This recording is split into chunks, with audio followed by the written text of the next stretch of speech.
Wait. Hold on. Okay, I'm good. Okay.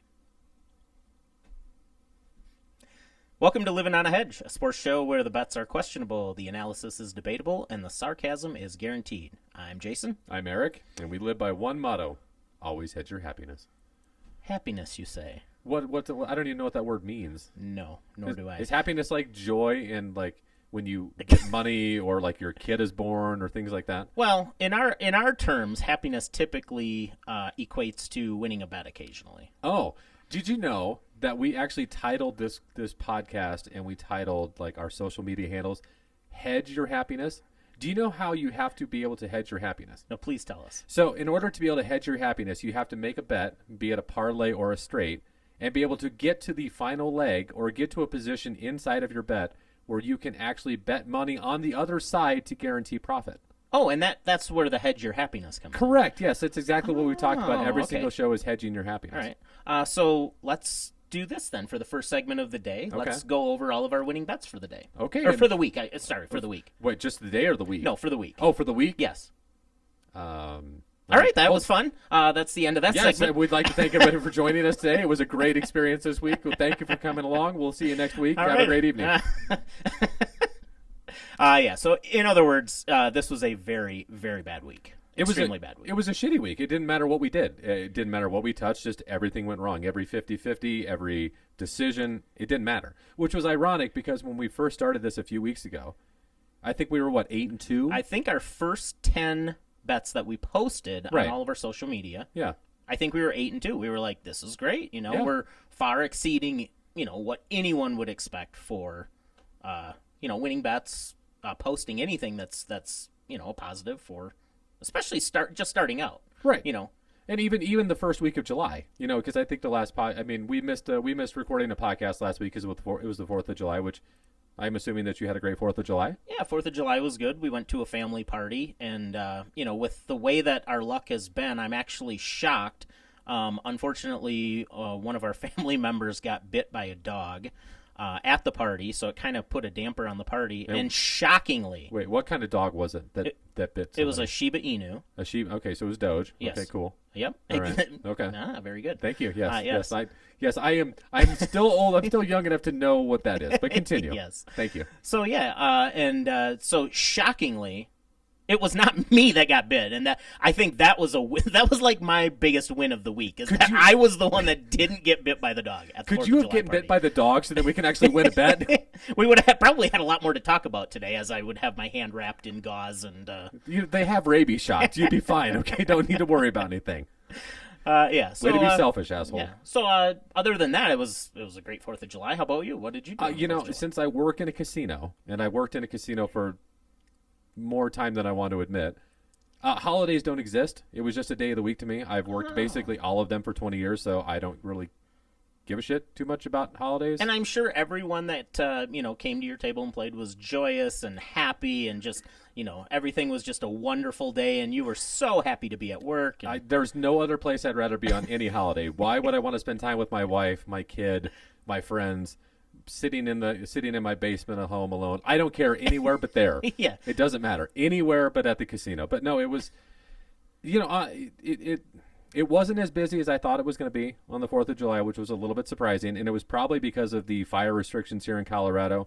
There was no fireworks shows anywhere. Well, yeah, because it's been, Denver. we haven't had a drop of rain in about 6 years, it feels like. Yeah, and they canceled the fireworks, up at the casinos there, which usually draws a whole bunch of people there. So it was a lot quieter than it normally is, which is fine by me. Yeah.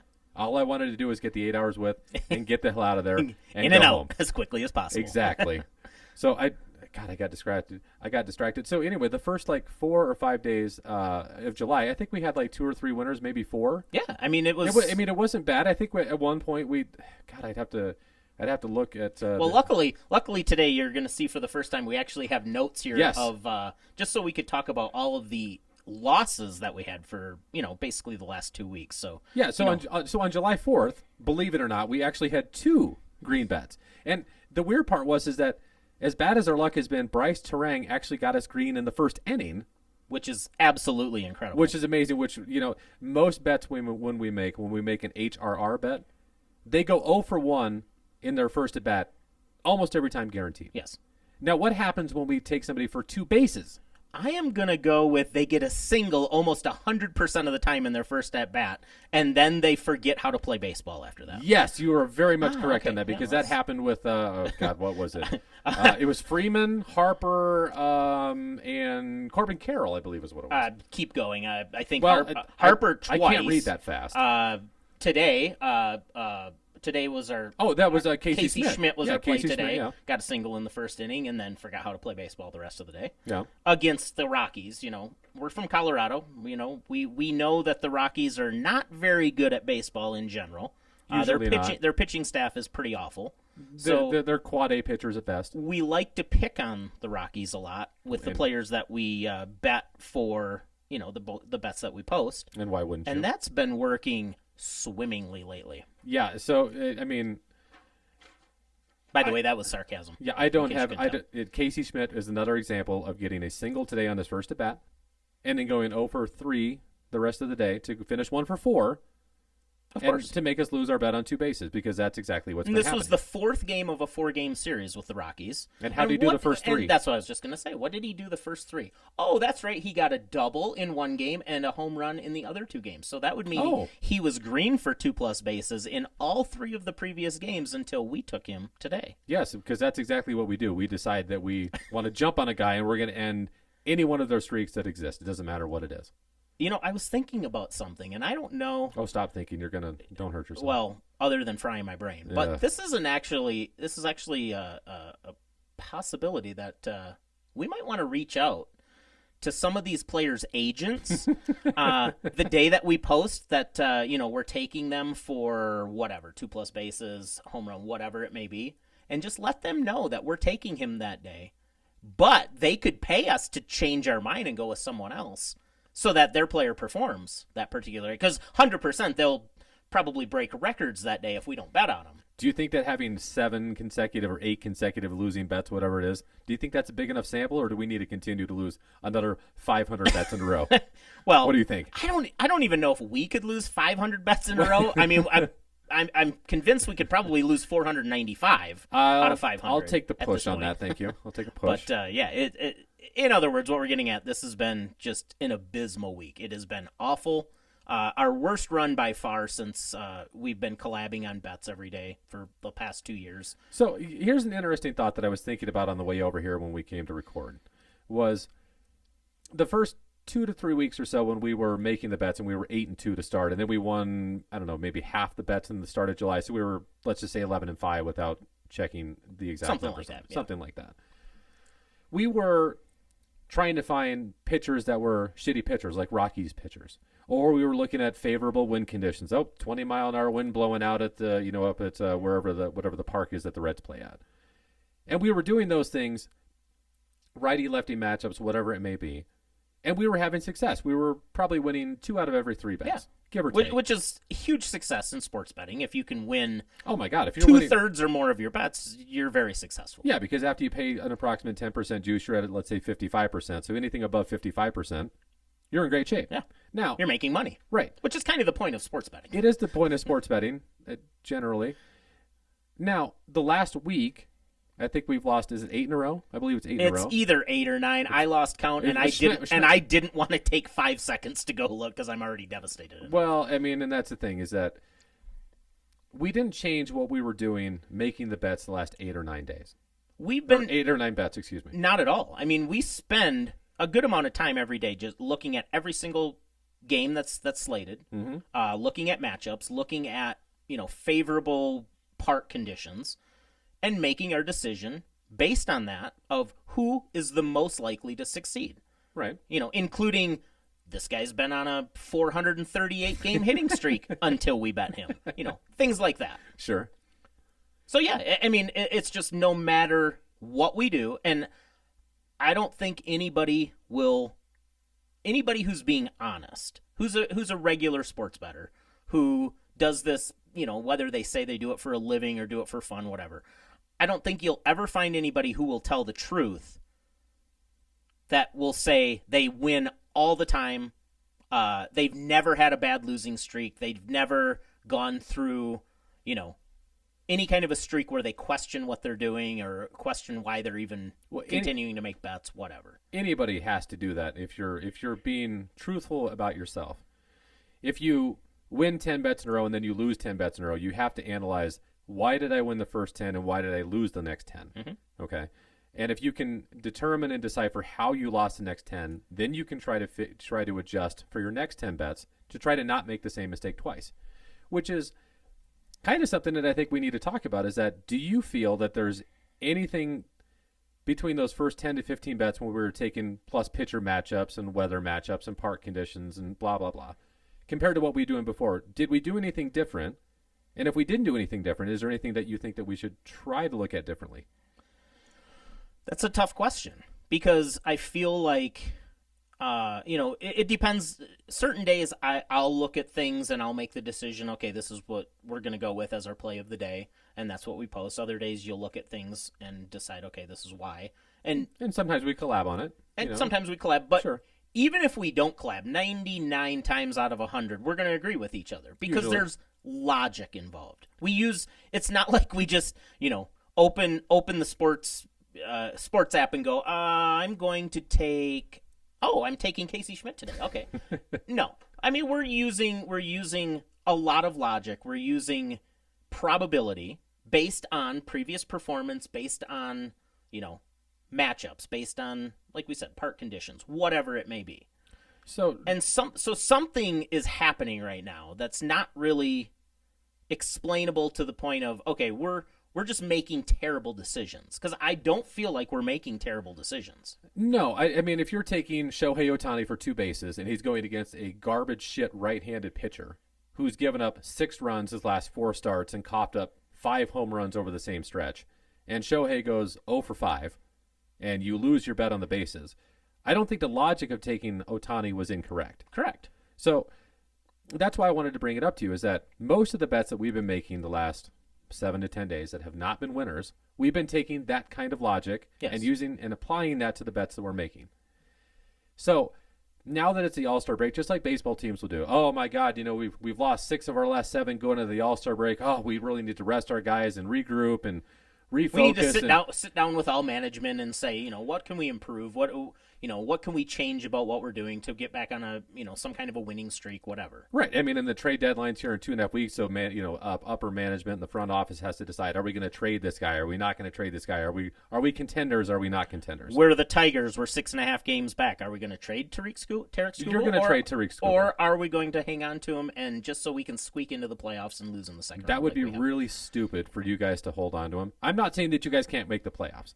What I'm saying is that holding on to him would be really stupid, because he's not going to re-sign with you. He's going to go take $395 million from the Dodgers or the Yankees, wherever else. Because, that's if you believe money is the most important thing. Now, yes, you can debate whatever you want. He's going to win with the Yankees or the Dodgers. He has come out and stated that he wants to remain a Tiger. 90%, yes, I know. 90% of athletes say that shit. I don't care. Yes, I know. Okay, continue. I'm just telling you. He's come out and stated that. So, now, beside the point of whether he truly wants to go somewhere else, whether he doesn't, do you think that it would be a smart move for the Tigers front office, knowing that they sell a lot of tickets because he's there, sure, and they will fill the stands every 5th day that he pitches, of course, and pay him what he wants or what he's worth compared to what another team would offer?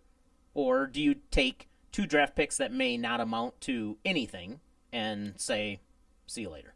Okay, be honest with yourself here. I know you're a Tigers fan. Yes.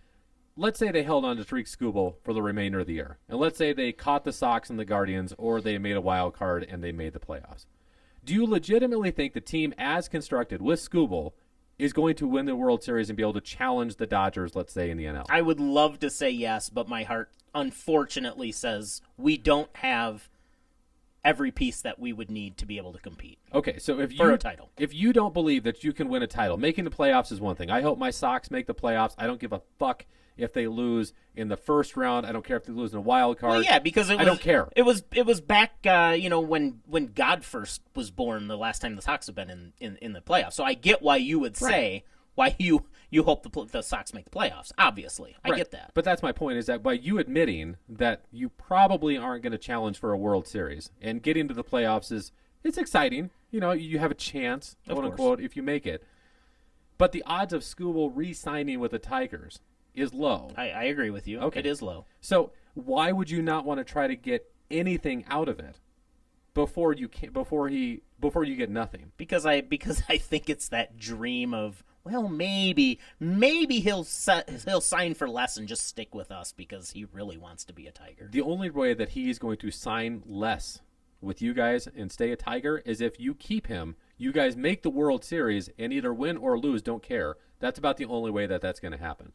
I don't disagree. If the Tigers keep him all year and you miss the playoffs or you make a wild card and you lose to the Mariners or whoever it is in the first round, do you think that's going to entice him to stay and take 90 cents on the dollar?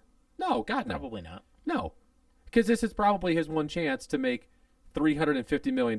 Because what happens if he stays with the Tigers or he signs a 1-year deal, let's say, and he gets hurt, and he gets hurt, and he has Tommy John. Yeah, exactly. So he's going to take the sure thing that he can, and he's going to bank as much money as he did get hurt earlier this season, which was his first major injury. So now, is he questioning in his mind, I need to sign a huge contract immediately before I do something to where nobody will want me, and then I'll never be able to sign that big contract again. I mean, who knows? Exactly why you need to trade him. Only he knows that in his head. But, I mean, sure, I completely understand your point. Yeah. In my heart, I hope he stays. Well, unfortunately, he probably I want him to get the fuck out of the division. I don't really care. Of course you do. Yeah, I mean, because I don't need to see him every fifth day. Why would I want that? That seems counterproductive. Well, the interesting thing, though, is today, of all days, he pitched today against the Phillies. And we took, let's see here. We've taken Bryce Harper about 43 times over the last 45 days to do anything. Bryce Harper has...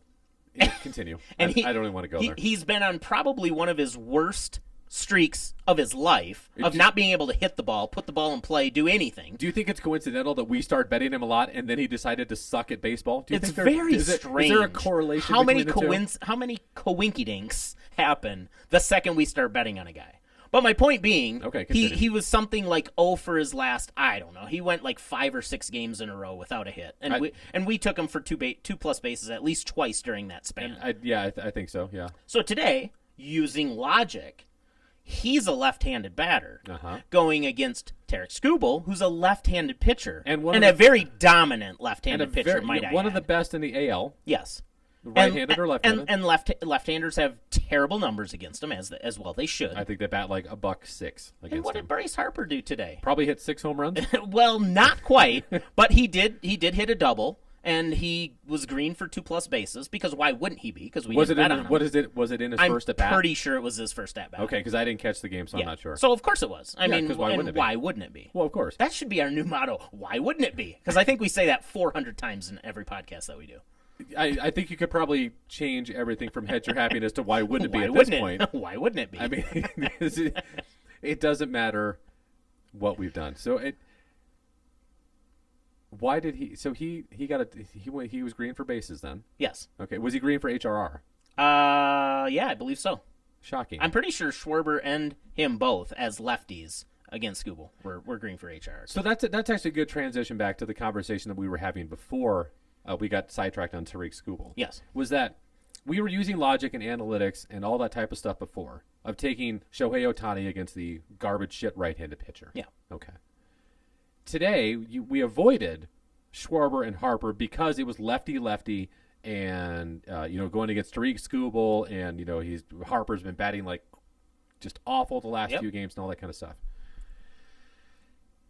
In the long run, for the rest of the year, is it more likely to continue to do what we've been doing with Ohtani? Because I love him as my example because it's Babe Ohtani. Babe Ohtani.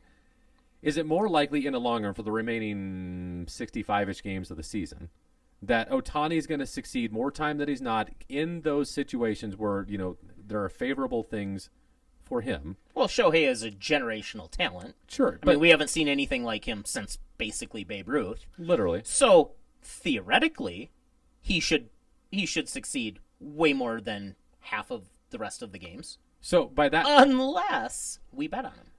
Okay. Because that instantly changes everything. Right, but by He that... becomes a little leaguer the second we bet on him, for some reason. Well, of course, yeah, he's going to go 0 for 5 with 3 strikeouts and a weak ground out to the pitcher. Yeah. Yes. But I still think that it might be too early to concede that we need to change how we've been making our bets, because we were overall successful for the first few weeks. Yes. We were winning more than we were losing, and we were profitable. Well, in the last week or so, we have not been. Correct. So I fail to see that not taking Ohtani in those situations and pivoting to Teoscar Hernandez, Sure, a righty lower in the lineup, maybe loses in a bat. I fail to see how that, at this point in time, is the correct course of action. I think it's too early to say that. Well, in general, especially when it comes to sports betting, you need a very large sample size to really determine.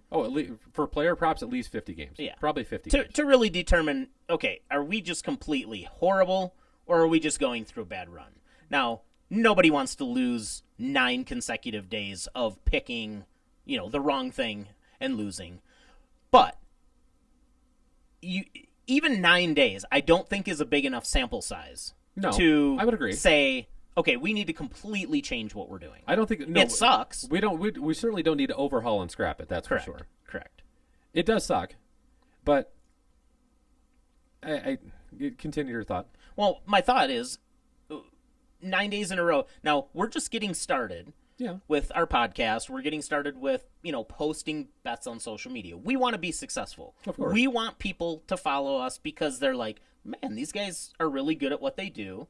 They use logic, and they're making winning bets. Sure. So it's devastating, like truly. Oh, I'm not saying this because I know how hard you take it. Yeah, because I'm not saying it because I'm giving lip service to whoever's listening. I truly want to post something so that other people can tail our bets. Sure.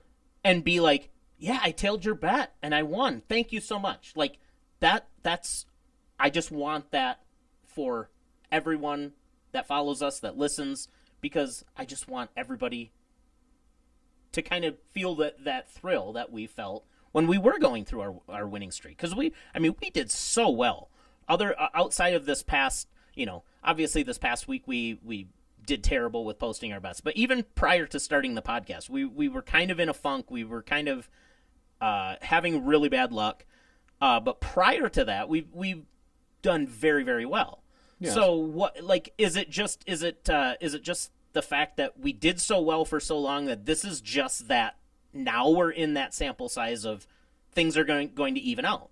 We had a lot of wins, and now we're getting the losses to make up for the wins, because mathematics says over the course of time, the law of large numbers, that everything's going to probably even out. Everything's going to even out. I mean, we both worked in casinos for years. We understand how that works. Yes. Short amount of time, somebody might win $50,000 on the craps table or the blackjack table.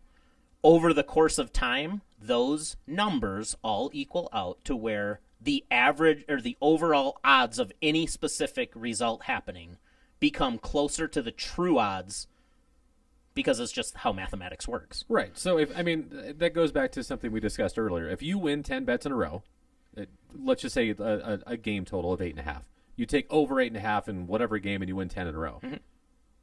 If you continue taking that, you're going to start losing, and you're going to get closer down to where it's approximately 50-50.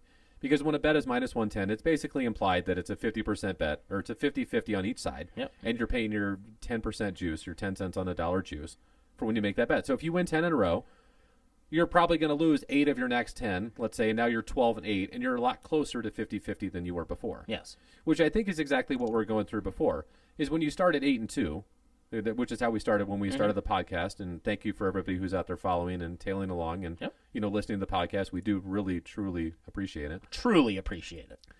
But when you go 8-2, you're 6 games above 500. And then we've lost, I think Schmidt now makes it 9 in a row. It doesn't matter. If we lost 9 in a row, 8-2, now you're 8-11. Yeah. Okay, so we're 3 games under 500. But if next week after the All-Star break we win 3 of 4, now we're at 500, and we're exactly where you quote should be if you're taking a 50-50 minus 110 bet. Yep. So I think that you're probably right that we're just in that sample size where it's just, we won we were 30-10 for 40 bets. So we were 20 plus 20 units. 20 units above 500. Thank you. That we're probably going to go, let's just say 10-30 to make it now where you're 60-60 or you're 50-50. And not exactly those numbers. Right. But the law of averages over the course of time all basically say that if you're going to take those bets that are anywhere from minus 120 to plus 120, and those are the bets that we post pretty much every day, that over the course of, say, 100 times that we post, we'll probably be somewhere in the neighborhood of 40 to 60 wins. Probably. The only caveat that I would say is that, going back to Ohtani, as I always do, that if you take him, you're not going to take him every single day. Correct. You're not going to take him for 160 games because that's dumb. You only take players when the conditions favor them and they're in, they have things working for them. Yes. So if you take Ohtani, let's just say 80 times out of those 160 possible games because he's whatever, he's probably going to be above 40-40 for being green on 2 bases or 2 HRR or whatever the bet may be. Should. Because you are using analytics, you are using research, you're using logic, you're using all of these things to make your bet. So Ohtani's probably going to go 50-30 on those 80 games. So he's going to be 20 units above or 20 games above 500. Sure. Okay. So I think that's the other thing to consider too is that, yeah, we've lost a few games in a row, but if you continue that stretch of using the research and the analytics and your logic and everything else, that we should be above 500 and that we are just in a rough spot right now. Yeah. So honestly, I believe the All-Star break couldn't have came at a better time for us personally in what we're doing, what we're trying to accomplish. Because I think we need this break to kind of, just re-examine what we're doing. Just have that couple days of break of not feeling pressured that, okay, we have to find a winner today. We have to find a winner. We have to post a winner. That's fair. Because the fact that, whatever it is, 8 or 9 in a row that we posted that have been losses that should be close to coin flips. I mean, you and I both know it should be almost impossible to flip a coin 10 times and guess wrong 10 times in a row. Yeah. I mean, for you and I, it's pretty commonplace. I was going to say that we're probably like 40% of doing that. The average human is about 1 in 4 billion, but I guess I'm trying to figure out with the All-Star break that I think what we need to do is I think we need to go back and look at a couple things on those losing bets in those 8 days. Mm-hmm. And we just need to make sure that we didn't miss anything. I agree. That we need to look back and go, okay, well, we took, let me see, Corbin Carroll on July 9th. We took Corbin Carroll for 2 bases, and he got 1 single and didn't get green. Okay. Yep. Was there something we missed in the research? What was, was his last 10 home games? Was he, was he just completely awful and terrible, and we just didn't look at that? All we looked at was the righty lefty, the pitching matchup, and I couldn't tell you if that game was in Arizona or not. I mean, whatever. Matter. But yeah, I get what your point is. Right. I think that we need to take the All-Star break and go through that and go through the bets that we've won as well. Yeah. And try to look at the losses too and just compare our notes as to how we were formulating our bets to see if there was things that we were seeing in the first ones that we weren't seeing in the other ones or missing or something like that. I think you know where I'm driving. I know exactly what you're saying. And I think that's good to do regardless, whether you're on a winning streak, losing streak, whatever. Sure. Because I think it's naive to think, oh, well, we're on this massive winning streak. We don't even have to do research anymore. Just pick stuff and it's going to hit. Well, no, of course not. It doesn't work that way. No, and I think that once we, over the next, when does baseball start again? Is it Thursday? So it'll be Thursday. Thursday, okay. Yes. Well, I think there's only a couple games on Thursday. Yeah, usually Thursday there's a few games, not many. So the main day is going to be Friday is when you're going to have mostly the full slate. So I think over the next, because we're recording this on Sunday, the last day before the All-Star break. Yes. I think over the next 3 days or so, including maybe Thursday, I think we need to do our research. We need to combine our notes together and, get together and look at stuff. And then I think we need to post some stuff on social, maybe post like a little, not a bio page, post like our the results of our analysis. Yeah. Just to see, a quick little snippet of yes, no, maybe this is what happened, this is what didn't happen kind of thing. Yeah, not a terrible idea. Yeah, I mean, and it's a good time to do some self-reflection as well. Just like, the regular real baseball teams do at the break of, are we going to trade Tarek Skubal? Are we contenders? Are we not? We have to do the same. You have to do that kind of stuff yourself too. Well, the question is, are we contenders, Eric, or are we just pretenders? No, we're contenders. I know. We're contenders for sure. Yeah. Yeah. And we're going to get there. And I think it's just one of those things right now that kind of with almost anything that you start new, or you start a new project, or you do anything, you're going to have struggles along the way. Of course. Typically, there's not anything that you're going to do in life that you just start out and you're just amazing at whatever you do, and everything just pops up roses and everything is great. Typically, you're going to run into some kind of issue, stumble along the way. There's adversity for everybody. And you learn from it. Sure. And that's our biggest thing, is we need to learn from what we're doing, possibly change what we're doing, possibly not. Just kind of figure out where we're at and go from there, and then kind of start anew, start fresh, start with a fresh mindset after the All-Star break.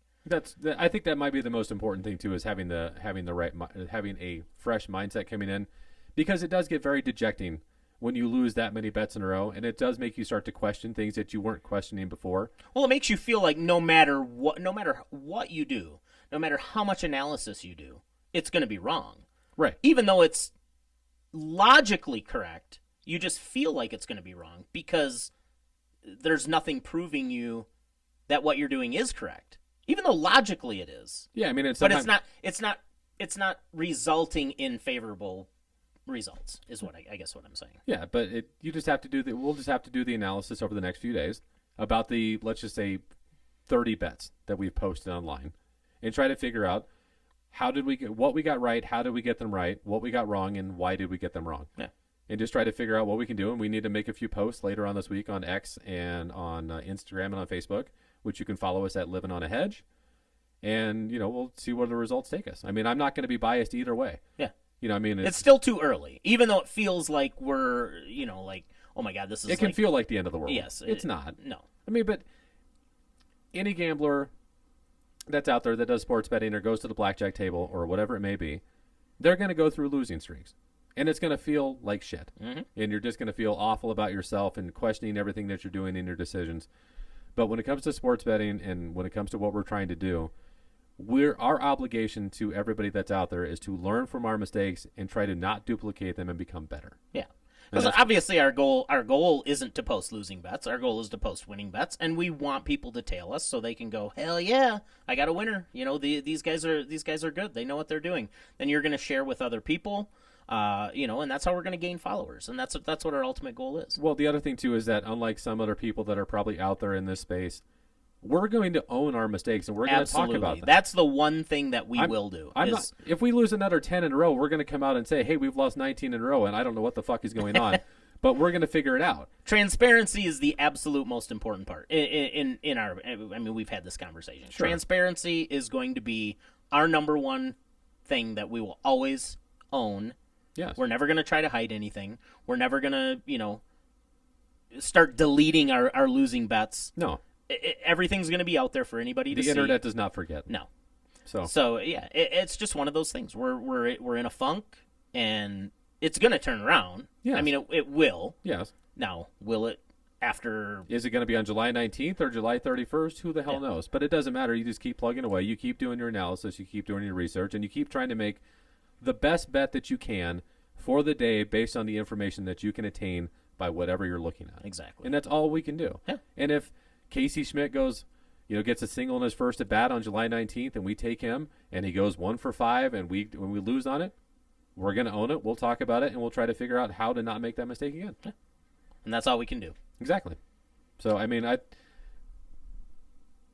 the All-Star, it's coming at a good time. This is a good time for us, and it's a good time for everybody out there to just sit back. Decompress.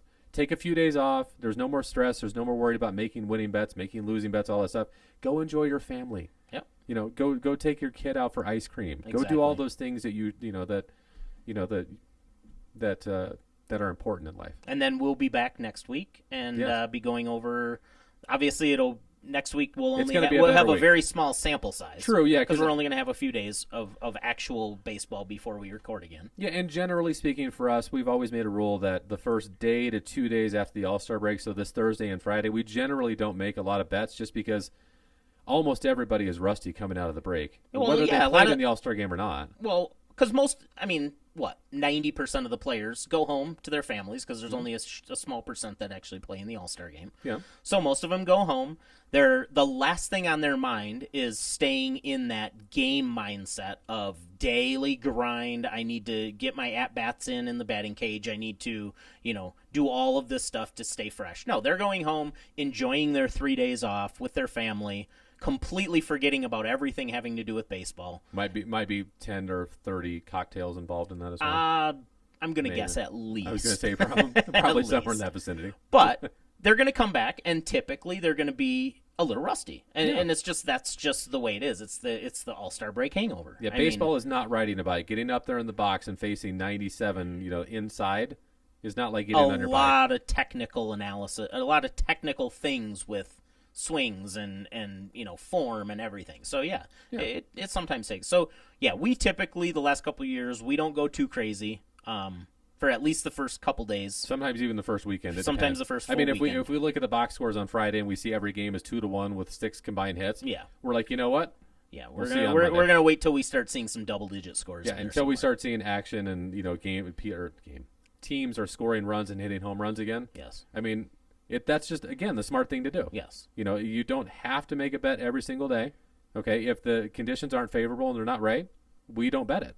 So that's what we're going to do this weekend. We're going to continue what we've done for the last few years. Yeah, exactly. So, all right, I think we covered everything today. Unfortunately, like I said, it was hard to get on here and own all of these losses that we've had. But again, number one thing, we're going to be transparent all the time, and we're going to talk about it, and we're going to own it. And that's what we did. And I think next week on the podcast, once we get all the analysis and stuff done, we're going to make, we'll make some small posts online, about the stuff. But I think that'll be a lot of our conversation next week is to discuss what we found, what we didn't found, and, the few bets that we're going to make. And that's something to look forward to for next show because I'm actually looking forward to seeing where all this goes. Yeah, I agree. So before we go, give a shout out to Kyler, our producer. Kyler, thank you so much. Thanks, buddy. We appreciate it, man. Thank you so much. All right, thank you all for listening to Livin' on a Hedge. Until next week, may your bets be live, your parlays survive, and your bad beats never arrive. Now, go out and hedge your happiness, everyone. Take care. Have a good night.